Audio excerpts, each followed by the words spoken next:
Bayangkan perjalanan spiritual manusia seperti proses deep learning, sebuah model yang terus belajar mengenali pola dari sekadar data mentah hingga memahami makna yang paling dalam.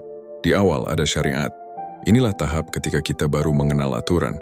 Bagaimana format datanya, bagaimana arsitektur modelnya, seperti seorang murid yang baru belajar tata cara salat, puasa atau zakat. Semuanya masih seputar bentuk dan struktur. Syariat adalah pondasi.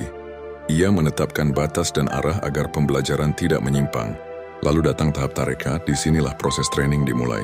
Model mulai belajar dari data, melakukan forward pass lalu dikoreksi dengan back propagation. Begitulah seorang salik, penempuh jalan spiritual, melatih diri dalam disiplin, mujahadah dan zikir. Setiap kesalahan yang disadari adalah error loss yang harus dikurangi. Setiap latihan baru adalah satu epok menuju kesempurnaan. Dalam tahap ini, hati dibersihkan dan parameter diri disesuaikan agar semakin dekat dengan kebenaran. Setelah latihan panjang muncullah hakikat. Model mulai converge. Ia tidak sekadar menghafal data tapi memahami pola di baliknya. Demikian pula seorang yang telah menempuh tarekat, ia mulai melihat makna di balik syariat. Salat bukan sekadar gerakan, tapi perjumpaan batin. Puasa bukan sekadar menahan lapar, tapi menundukkan ego. Hakikat adalah ketika kebenaran batin mulai tampak jelas di balik amalan lahir. Dan akhirnya puncaknya adalah makrifat. Model yang baik tidak hanya pandai pada data training, tapi mampu generalize, mengenali kebenaran dalam data apapun yang ditemuinya. Begitu pula seorang arif billah.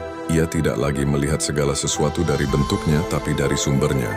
Ia melihat Allah dalam setiap ciptaan, dalam setiap hukum, dalam setiap tarikan napas. Makrifat adalah ketika seorang hamba tidak lagi mencari kebenaran, karena ia menjadi cermin dari kebenaran itu sendiri. Deep learning dan tasawuf sama-sama berbicara tentang proses, bukan hasil instan. Dari data menuju makna, dari bentuk menuju cahaya, dari syariat menuju makrifat.